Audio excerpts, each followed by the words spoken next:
Hello and welcome to Self Power Now, where empowering women share their stories and advice about life, work, happiness, love, and success. I'm your host, Debbie Giussoni, and I'm so glad you're here with us today. So sit back and enjoy the show.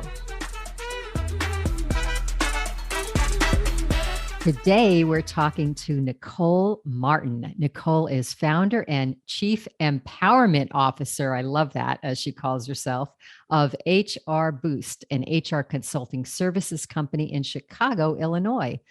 Nicole is a huge advocate for empowering women. In fact, she and I met when we were both speakers for an international conference for women.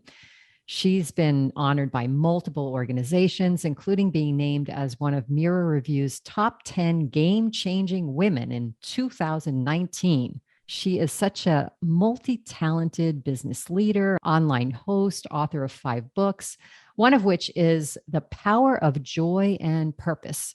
And we're going to get down and personal with Nicole about that book and how to bring more joy into our lives, no matter what challenges we face in life. Welcome, Nicole. We're so happy to have you here. Oh, thank you so much, Debbie. It's my absolute honor and privilege to be on your show today. Great.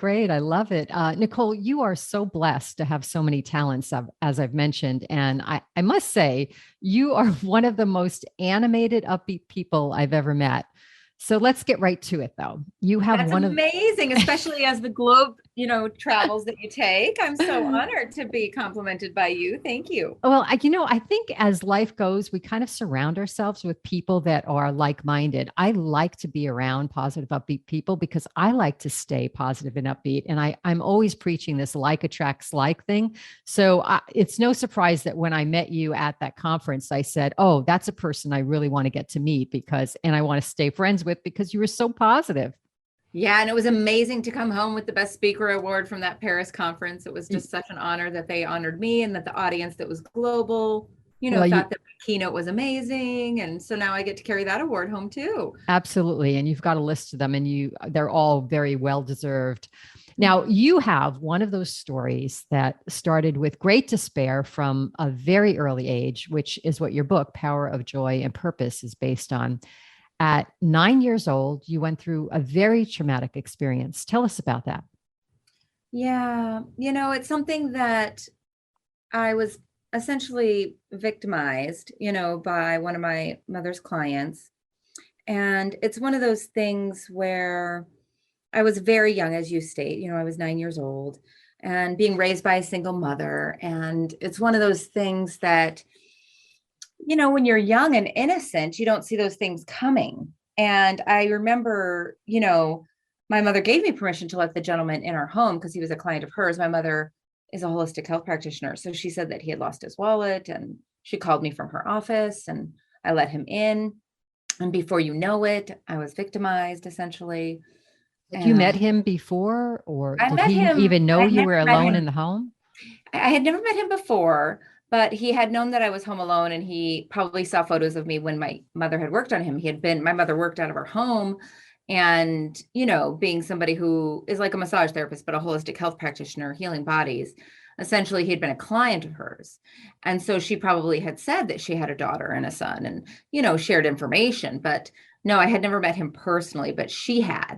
And so she had called me from a different location that she was at, another, work commitment outside of the home. And it was after school and it was the month of January. And at the time I was in California, I lived in California as a child. And it was one of those things where she called me and told me that he had lost his wallet, that he'd be swinging by, so essentially she gave me that permission to let him come and look and to try and find his wallet. And I looked everywhere, couldn't find it, Debbie. And then essentially I sat down on a sofa and I was in the corner, one of those round, big, large sofas. And he kind of sat down next to me, but the next thing I know, he was kissing me and I didn't know what he was doing. I didn't understand him as I questioned that, talking as fast as I do now, even as a 9-year-old. He picked me up. Next thing you know, I wasn't dressed. My clothes were off. And it was one of those things where I truly didn't understand what was happening because I was just so young and innocent, right? I had no concept of what was going on. And so I was really just purely confused. But Do you then think he had planned that? Oh, yes, absolutely. Yes. And he was committed afterwards, because I testified afterwards. And, but yeah, it's truly where looking back on it, I was truly flabbergasted by it all. Didn't know what was happening. And I had not fear of him in my heart, more perplexed feelings and emotions in my heart going, I don't understand what's going on. And, but then truly I had the fear as a child, which might help child psychologists out there. I had the fear of just my mother finding that I didn't get my chores done before she came home, which was my priority when I was a young child, right? Get your chores home before your parents come. And so I saw the clock and it alarmed me. And that's when I begged him, you have to go. My mother's going to be home soon. And I didn't get my chores done. And I won't tell anyone what you're doing, but I don't understand and all of that. Right. Mm-hmm. And it was truly where he did get forceful with me, of course. And I, don't want to get too broad, but it's in the book, of course, The Power of Joy and Purpose. But I did, explain that. And so then, he rushed and ultimately finished what was being done and then truly looked at me and apologized, Debbie, but then left. And I remember he looked at me remorsefully and truly genuinely was remorseful. I could feel that emotion coming from him. And he just said, I'm so very sorry. And I'm leaving now. And he like that, he was gone as fast as he walked in the door. And then I remember being terrified, your heart's racing 1,000 miles per minute. And the minute he left, then I followed with my eyes, saw that he left into a taxi cab, ran to the neighbor's house, exclaimed that I'd been assaulted essentially. And then my mother came home and the rest is history, right? But it's one of those things that as a child, I looked back at it, didn't realize the deep ways that you carry it forward in your life. But I had the gift of my mother, Debbie, that, as much as I was terrified of her and me not doing my chores, I was relieved when I saw her face, even after the police had cordoned off the area, because I could look in her eyes and see that she was shocked as I was, right? And horrified. Well, also, for a 9-year-old to even say, hey, look, I know this is wrong. It's not my fault, because a lot of children at that age feel like they have to keep this a secret, right? But you went right to your neighbor's house and said, hey, this happened. This isn't right. Yeah, because I knew right away that there's a definite thing between right and wrong. And I knew that him touching me was something that was definitely not excusable and something my mother wouldn't condone. And I had no fear of telling somebody what had happened, even though I had lied to him to get him out of the house, because I knew once he was gone, I wouldn't be in trouble for doing my, I felt safe, but I also knew then that was the only solid excuse I'd have for not getting my chores done, Debbie. And I was more afraid of that. At age 9, you're more afraid. You're much more afraid of mom and what you're the yes and no and what you're supposed to do. And so that was my only viable excuse. And it was the truth. And that's the reason I had no fear of telling what my viable reason was, that I didn't have my chores done. And please forgive me. And everyone believed you, right? Because I think this is another issue that young children go through where people don't always believe them. Well, I mean, I had ultimately told the neighbor right away and they called the police, and then my mother came and the police were on site and there was evidence, right? There was evidence in the room. There was evidence on me. And so I was taken to the hospital at a young age, which is something they do with children, right? Or women that are victimized, assaulted. And so they got the kit, they got the evidence. And then I gave enough proof and evidence, because I followed him with my eyes, was able to tell them what taxi cab it was. They tracked him and they arrested him within hours. Wow. So by telling and by being involved in that, not being afraid.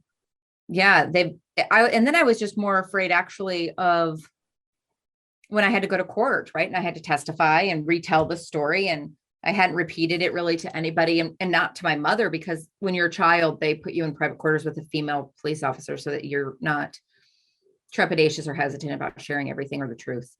And what gave you, I mean, 9 years old, you're still really young. What gave you the confidence to be able to do that? That is very scary for most 9-year-olds. I always asked myself that question too, Debbie, as I look at, and I meet other victims, people who've been victimized as a child, as a grown woman now. And I always wonder, what's the difference between me as a child and these other children that don't tell? And I think it comes from a very, well, obviously I have a cognitive gift of speaking, because, I speak now, but I guess it comes from my openness even as a child. And surely parents have something to do with that. I think my mother always let me know,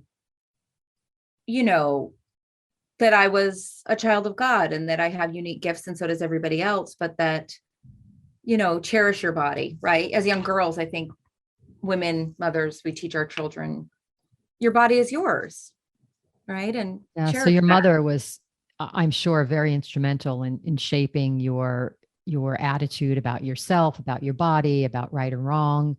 Yeah. A lot of It happens children, when I'm you're sure, really don't young. have that. Yeah. Yeah. And you didn't have a father. There wasn't a father in the picture at the time, correct? Correct. Yeah, I didn't know my biological father my entire life, actually. And The Power of Joy and Purpose, that book, is me going on that journey. Actually, it's something I found in that journey of writing that book. And, I don't want to ruin it for the readers, but it is, yeah, where I discovered and went after a chase for the truth, which is overcoming fear and opening a can of worms, of course. And many of us avoid that, but that's what the book and the journey is all about. Is sometimes you realize, like I would say my mother's a healer, Debbie. I would say my brother, even I have a brother who's 7 years younger than me. He's a healer. He works in emergency rooms, for heaven's sakes, as a nurse, and very, very affectionate. Absolutely a healer.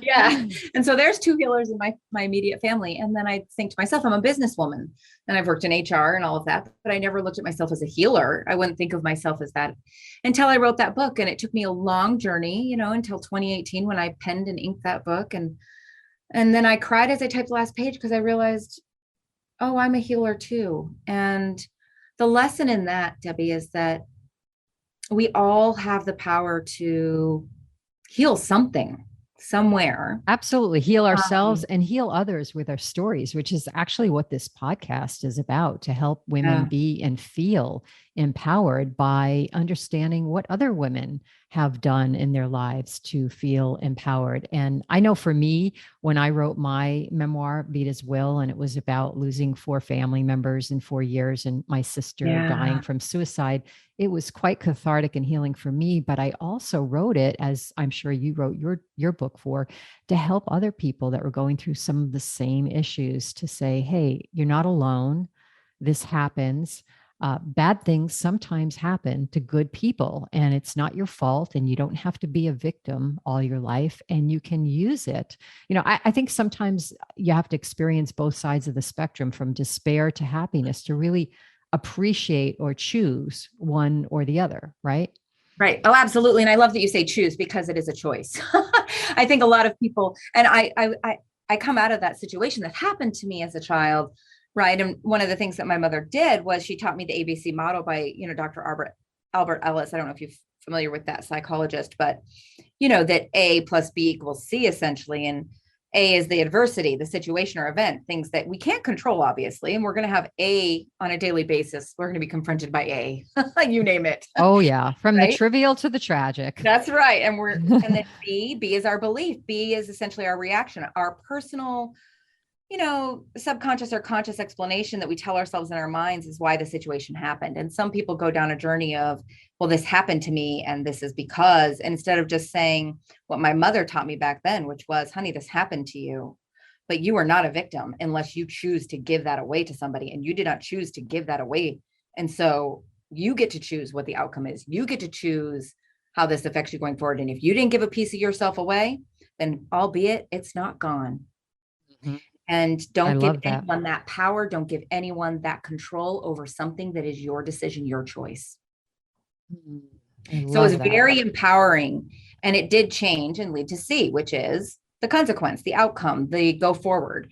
And she taught that to me so innately at that time. Immediately afterwards, when I had the choice to go see a therapist, my mom said, do you want to see a therapist? I said, no. She said, okay, good. And then she said that ABC thing to me, taught it to me, and said, if you ever change your mind, we'll go. But then it really did teach me that lesson, right? Which is, you're not a victim unless you choose to be. And choice and happiness. And just like you said, yes, I wrote the book cathartically, because when you move through something, trauma or anything, once you've healed fully, I learned you can talk about something. It's still heartfelt, but it's not with the raw emotion that you experienced it the first time around. Right. The And emotion isn't attached to it. You're it's absolutely right. still there, but it's there as a lesson with wisdom.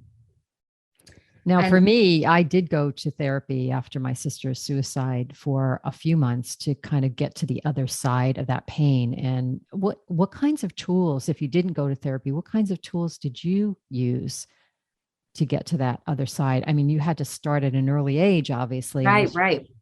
Well, and I think what's interesting is I'm a big fan of therapy. I would tell everybody that everyone deserves a therapist, heaven forbid. I truly didn't go there at 9, because at 9 you don't understand what that is or what that opportunity is or why. and I still was very young. And my mother didn't force me to do something I didn't feel comfortable with. So it's really something where I moved to, you can move forward from trauma with benevolence or hatred, right? Or anger. And I chose benevolence. And so I became kind of codependent in my early 20s. You attract the wrong men, all those different things. And I write about that in the book really authentically, because it was me realizing there was something about me that attracts that. And it's me doing the hard work, which is looking in the mirror and realizing the work that you do have to do, which is sometimes talk out loud and go see a therapist and cognitively work through the choices that you're making, but why? Right. So talk a little bit about those romantic relationships that you had later on in your adult life, and how that experience either tipped you off on, that was the direction of, how you relate to men, or how did it affect how you related to men later Well, on I in life? think it has it's very complex. Obviously, it has to do with the relationships my mother has with men, the things you witness with your parents or, people around you as you're growing up, and how they handle relationships. And I think too, the benevolence was just trying to do good and to solve problems. And ultimately it started off with me taking custody of my younger brother when he was, 13, and I was barely 21. And I just knew it was the right thing to do. I went home to visit.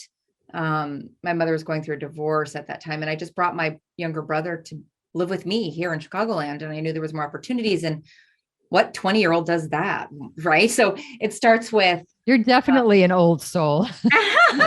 Definitely. it starts with picking up people's baggage for them, right? And I think then at that time I was in a relationship, which, one of the things that I did young that my mother chose, which was a gift to me, actually, she moved us to Montana, and I was able to reframe and start the 6th grade without anybody knowing that I was attacked, or, that happened to me, which everyone in the school knows when that happens. And so she moved us completely out of state. And I started my, preteen years completely with a clean slate, which is a really nice gift that she gave me, where nobody looked at me with those eyes. And I think when I moved, though, and I left Montana, the first thing I saw was a guy here in Illinois as I was going to school, right, who was wearing plaid and had a mustache and was a dairy farmer from Wisconsin. And, I'm like, oh, that's home. And so, he was my first fiance, but he was a closet alcoholic, and I didn't even know it until things were too late and down the road.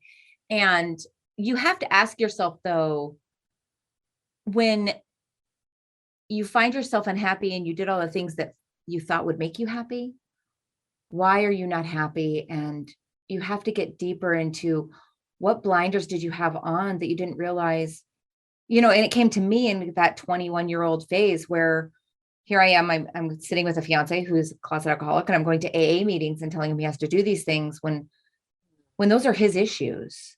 And I had to decide and be strong enough to say that's not my issue.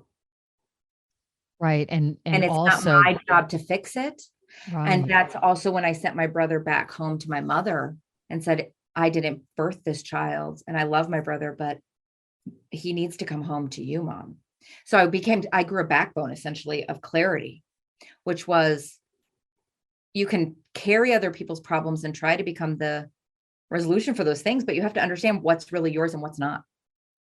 And also why you're attracting certain situations in relationships like that. I mean, there's so many women out there that they go through this cycle where they keep saying, hey, I keep attracting the same kind of guy, be it an alcoholic, or be it someone who's abusive, or someone who's not fully present with them.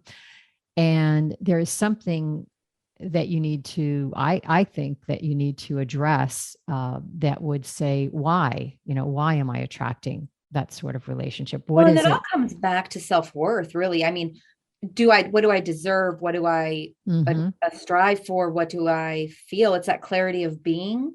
And that's something I really address in my book, to get to this place of, what are the red flags in relationships? Something that I learned at the age of 22, which somebody should have given to me when I was 12.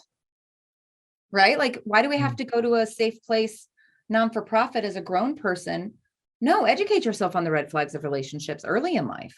And then when any of those red flags, present themselves, understand you're in a dysfunctional relationship that's not healthy for you. Tell us what a couple of those red flags are. I think jealousy, people just chalk certain things up to jealousy, but it's more than that. It's how does somebody really speak to you? Do they celebrate you? It's somebody who doesn't want to meet or be around your family or friends. Someone who's extremely jealous of your friends or family, right? Somebody who accuses you of cheating when you're not, when you're as loyal as they come. Somebody who angers easily. Anyone who threatens you, obviously. But what's interesting is that women who have been victimized as children, like I was, you make excuses for these people. You don't, you love those people, and you decide to make excuses for it, and you try to, control their behavior or adapt so that they feel that they can control your behavior. An example, I'm friendly, I'm bubbly, I'll talk to anybody walking down the street, Debbie. I So, know that. right. So back in the day, I'd be like, even at something as simple as at the grocery store, the person who's checking you out could be a male. And I would say, thank you so much. And I'd be bubbly. And if your boyfriend's standing next to you and thinks that you're flirting, well, that's Yeah, a red that's a flag. red flag. That's a big red flag. Right. But what happens is a woman who doesn't have that security of self-worth, which at that time in my life, I wasn't as evolved as I am now. You start to think, oh, I'm sorry. And was I being too nice? And you look inward and try to adapt and reserve the relationship and preserve that, when really you don't look back at the person and say, look, this is unhealthy for me. You're trying to change who I am. Right, right. You're absolutely right. I'm glad we're going down this road, because I think there are a lot of women listening that want to know how to improve relationships or how to attract the right relationships. And I think relationships are one of the biggest areas that we learn lessons Oh yeah. about I in think life. I think that they're gifts. Yes. You know? And I always tell people, no relationship is people say, well, I wasted 5 years or something like that. And I say, no, I don't think anything is wasted. I think that it's all what you get out of it, all a learning experience. Mhm. And that person was put in your life for a reason. And that person is teaching you about yourself. It's like looking in a mirror, teaching you about Mhm. as you said, your self-worth is huge when it comes to relationships, because you don't want a relationship to complete you. You want to be complete without, having someone else in your life first. And then you can attract the most positive and loving situation and harmony in your life. Right, absolutely. I would say that, the relationships that came before my husband, I think all of them taught me more about what I wanted and what I didn't like, exactly like you said. But I truly think that all of those experiences and all of those relationships, and for me, it was probably 3 consecutive 2-year relationships that were probably really deep relationships, deeper than some people's marriages, right? Even though I wasn't Mhm. married. I think they all got me to the place where I finally did the deep work and knew enough about what I wanted and what I didn't want, what worked for me, what didn't work, and what I needed in my relationship to meet my equal, to where the man that I ended up falling in love with and marrying, I remember even journaling the week after I met him that he was too good to be true. But in looking back, it's like, no, he was exactly my equal and exactly what I needed. But as women, that can terrify us sometimes, and we walk away from it. And even though I walked away from it, it took 9/11 for me to be honest with myself and overcome the fear of saying I love you, which a lot of people live in fear of giving their hearts away. Yeah. And if you feel like you don't deserve a perfectly harmonious, loving relationship, then when one comes around, you're going to find every reason why it's not the right relationship, because your belief system, you're already ingrained in a belief system that you don't deserve that. And I think another point to make is you don't only learn from your romantic relationships, you learn from looking at relationships along your entire life, your parents' relationship, Right. your father, your mother, how they reacted. For me, I knew that I did not want to marry someone that was like my father, for instance, because I don't think my parents had a great relationship. And my father was very hot tempered Italian, and just, you had to like walk around on eggshells. And I'm like, oh my Right. gosh, I don't want that kind of drama in my life. And I ended up marrying someone who's very calm and quiet. And that to me was like the sign of peace. But I went the whole opposite. A Right. lot of women do the thing where, okay, their parent was an alcoholic, and then they end up with like, several alcoholic relationships because that's what they know. They Right. choose what they know rather than what they need. And that causes problems later on because it's like, why? This is not what I like, but it's what they know. Well, and I think that's where like I always start with just really that self introspection of what defines you. If you thought about it, and I went to a silent retreat to really get to a place to where I am now. It was a catalyst for where I am now, which is you take a blank piece of paper and you write, who am I? And strip that. I have to stop you right there. I cannot imagine you a silent Yes. retreat. At the same time, I could never imagine myself either because I'm a big talker too. But I actually did once go to a 5-day silent retreat, and it was very introspective. So I'd love to hear your experience about it. Yeah. Well, I certainly didn't do 5 days. I did 8, like one day, Debbie. It was one day for me. Okay, one day. Yes. And now I would probably welcome something like that. Wow, 5 days. Wow. But yeah, one day, and I was a new mother, and I went there at a time when I was sad at home. I started to feel depressed. My husband and I were very traditional in the sense when we got married, it was like he was in the family business and me, I was going to be a stay-at-home mom, of course. And I dropped my career to be a stay-at-home mom. And I wanted nothing more than to be a mother. And my son at the time was just a baby, my firstborn, he's 12 now. But it's truly where I had to look in the mirror and say, why am I not feeling joyful as I used to? Why am I, all of those emotions of what's going on with me. And the silent retreat helped me because I went to it, and you write down on a piece of paper, who am I? And you strip yourself, Debbie, of all your roles, daughter, wife, all mother. The external roles. Yes. All the things that you think that you would normally say are you when you introduce yourself to others. It could be even that, your school, your education, where you grew up. And, we've covered a number of those things already on both of our parts right today. But really, if you do this properly, you're going to have a blank sheet of paper. You'll write, who am I? And you'll really write down the things that make you feel whole, the things that make you feel joy, the things that make you feel happy. And then what was on your list? For me, it was being with other people, connecting, having that exchange, helping someone, things like that. But I think you end up writing that page, and then you can circle on your piece of paper, what are the things that you must do in order to feel joy? Meaning if you took those things away from you, you would be sad. Mm-hmm. And when you do that and you hone in and narrow it down, really you're circling kind of the 3 or 4 things that define you in terms of you must do these things every day or you are not living you. It's kind of like figuring out, hey, what's your purpose on life here? And not everybody's is the same. For somebody else could have taken that exercise and decided, hey, I just want to raise kids. And that's what I love to do. That's how I want to interact every day. Well, and that's obviously that was not yours. Yeah. For me, that's what I thought I wanted. Right. And then what happened was it didn't resonate. I think I'm a very busy person in my mind, and I'm very busy generally. And I'd be like a little tornado around my 3-year-old, and that also stifles a child from being themselves. And so I realized and had to give myself permission, Debbie. I went to the silent retreat, to give myself permission to look in the mirror every day and say, why does mommy leave the house to go to work when she doesn't have to? I love that. Right. I had to do the deep works, and it wasn't for anybody other than looking in my children's eyes one day, because they'll ask me one day and I'll be able to tell them concretely why I left and why it was good for both of us and why it was good for everybody. And my husband, he went through that transformation as well around the same time. He ended up coming home and he's at home with the boys now. So he's a stay-at-home dad. We totally did a role reversal in terms of generic stereotypes.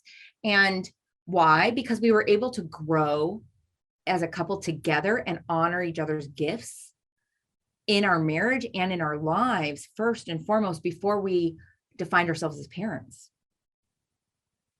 I love that. And then you can move into seeing each other and so you can co-parent and be equals. And so that was, but I didn't realize I had that until I lived it, Debbie. Right? It surprised me. Until you journaled it and you're blank. Wow. Okay. Yeah. And you did a lot in 8 hours. Boy, Nicole. Well, I did what the fundamental deep work is, which is the deep look inside and being honest with yourself and then being able to come back. I did not come to business out of it, though. I went home actually and I went home and I told my husband I wanted to join up with the church and do ministry work. And he basically said, honey, you do human resources.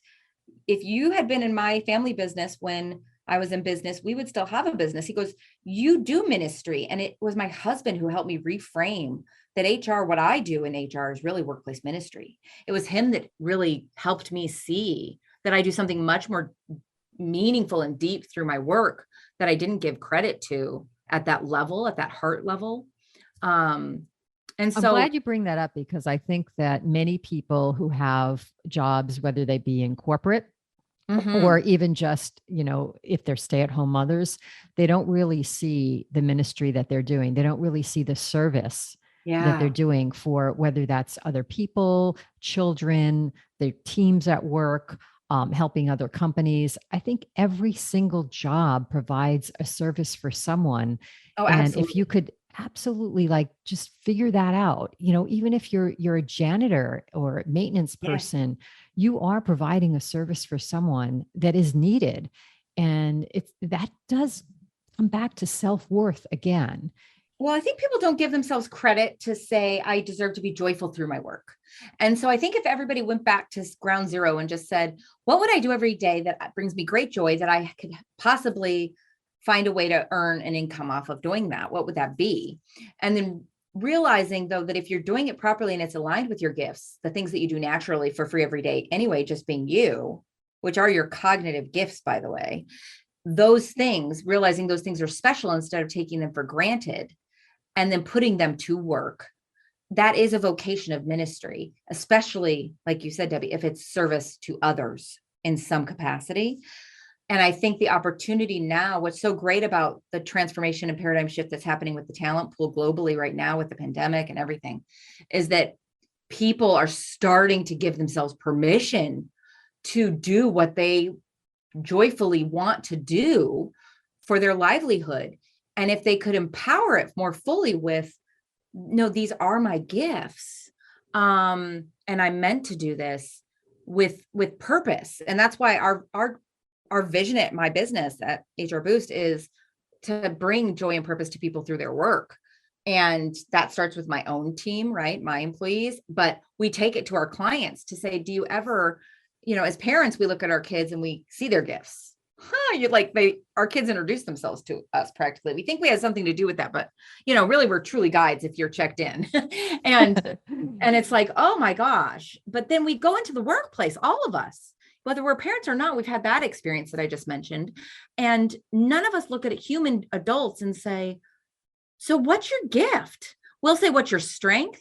No, if you actually do a cognitive assessment, which is available in the marketplace today, you'll see you're in the top 10% or something, 15% in a particular skill set. Like me talking right now, I'm in the top 10% of 100 people out of, 10 people in that group of 100 random people would speak and be as comfortable as I am right now on a stage in front of people talking the truth. Only 10. That's a gift. And so and I never would have given it that had I not done the work, right, Debbie? So it's people really honing in and honoring their gifts first and getting themselves in connection with their maker, spiritually thinking about, who am I? And then how do I put it to service? How do I put it to work? And what the pandemic is doing is giving so many people the fuel to make that shift. And that's what's happening for a lot of people who realized how valuable life is this last, 24 months. Yeah. Sometimes you don't realize sometimes what you really need and want until you get off the treadmill, because when you're on the treadmill, you just keep going, Right. going. And you do what's expected of you, and you do what's expected of you from society, from your boss, from your parents, et cetera. But until you get off that treadmill, you don't have the time and space to say, what is it that really does bring me joy? Right. And many people, as you've stated, many people, go through this kind of transformation and figure this out later in life. But as a parent, do you have any advice to other parents to sort of bring that out in children at an early age so that they don't have to wait until their 30s or 40s or until a pandemic hits to try to figure out what it is that brings them joy that they can bring into a vocation? I think it's, first, I think the hamster wheel is so true. That reminded me as you were saying that, my favorite quote, right, which is presence is more important than just being present, Mm. and really making sure that you're not just present physically through your life. Make sure that you give yourself that white space and check into that quote of presence is more important than just being present. Am I bringing myself to this moment with all of my presence, my heart, my mind, my body, my soul? Am I present, or do I have presence right now? And just that's how I audit myself moment to moment throughout life, second to second. As far as a mother with my children, I have to do it because I'm running a business. I have a busy life. And so with my boys, I think one thing I do is, and I saw this, Dr. JP Polyfry, he runs the Institute of Health and Human Potential. I saw him years ago speak at a conference. He's out of Canada. He said something that I'll never forget. And he said, never teach your children that they're smart. He said, we have failed an entire generation of people, boomers, for example, teaching them when they were young to be smart. Instead, we should teach the next generation to know how to learn, Be unlearn. curious, to be curious. Well, not even be curious, learn, unlearn, and relearn was what he said. And what I pride myself as a mother with my children is they're still really young. How old are they? 5 and 12, but they're hardwired already, right? Their cognitive gifts are present. And so I support them as any mother would, I think, but I don't define them by that thing that they're doing. For example, yesterday, no joke, my child who's 12 just built a PC last night. And so, I would say, I could tell him, oh, you're so tech savvy, but I don't. See, that home learning from the pandemic really worked. Oh my gosh. I just say to him, Debbie, wow, you are resourceful. Right? Because resourcefulness is a skill that you can take anywhere. I don't try to box him into a pocket of, oh, this defined me. Mm-hmm. And I'm really cautious and aware of that. I think that I want him to have freedom to go and journey where he goes, with his own heart and soul, and be supportive of that. My husband and I are both really committed to our kids finding joy through their work and their God-given graces, and giving themselves permission to go anywhere that takes them, in service to others. And so, yeah, regardless of whether that's what society tells them they should be doing or shouldn't be right. doing, or how society always wants to put everyone in a box. And I'm so glad you mentioned this whole, be undefined. Don't define it, and really don't ever put yourself in a box. Even if you do find a purpose or a career, that may change 10 years later. You may be in a totally different place. And if you've got those belief systems ingrained that that's the only thing you can do, or that's the box that you're in, you're never going to be able to get out of that box.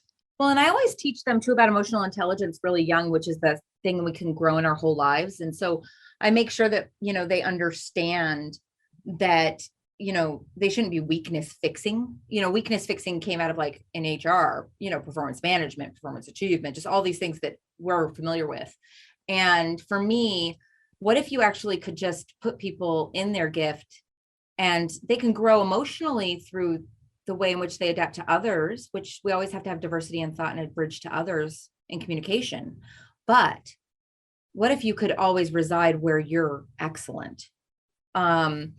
And just knowing where you're excellent, and recognizing that, and bridge that with all the gifts, right? Yes. I think that that's really a critical thing, and giving them freedom to make mistakes and feel comfortable in that.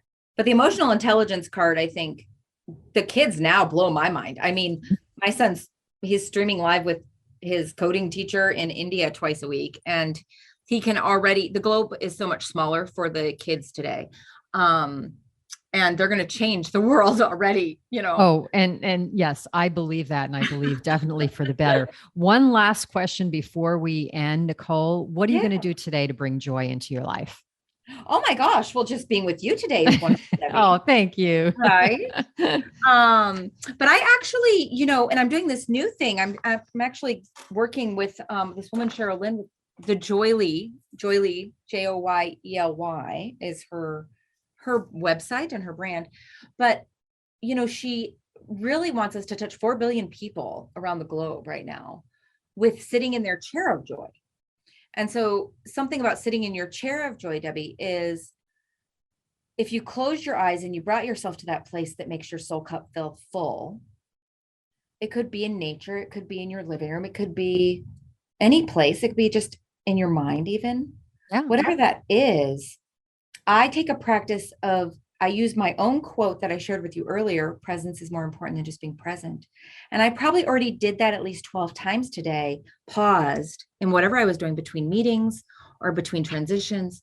And I took a deep breath, and I have my rose quartz, heart that heats up right here. And I take a moment and I just breathe and think of my chair of joy and just give yourself the present moment. And so it's integrated into my life throughout my day, in order to like recalibrate moment to moment. Because if you're really aware of your energy, right, Debbie, you're giving energy or pulling energy from any room you walk into, any call, any situation. I always want to be raising the vibration up. Yes. And you do. And you do. Thank you so much. Thank you for your presence. Thank you for raising our vibration up, your positivity, all your insight. Loved it. Listeners, if you'd like to connect with Nicole or her company, you can find those links on our show page on selfpowernow.com/podcast. I wish you all a wonderful day. Come back and join us next time. Thanks for listening to Self Power Now. If you enjoyed today's show, please share it with others, follow it on your favorite podcast platform, and join our community on selfpowernow.com and receive 3 free happiness gifts. And while you're there, if you're looking for more ways to be happy, healthy, peaceful, and loved, check out my books and new online courses. Until next time, this is Debbie Giussoni wishing you self-power now.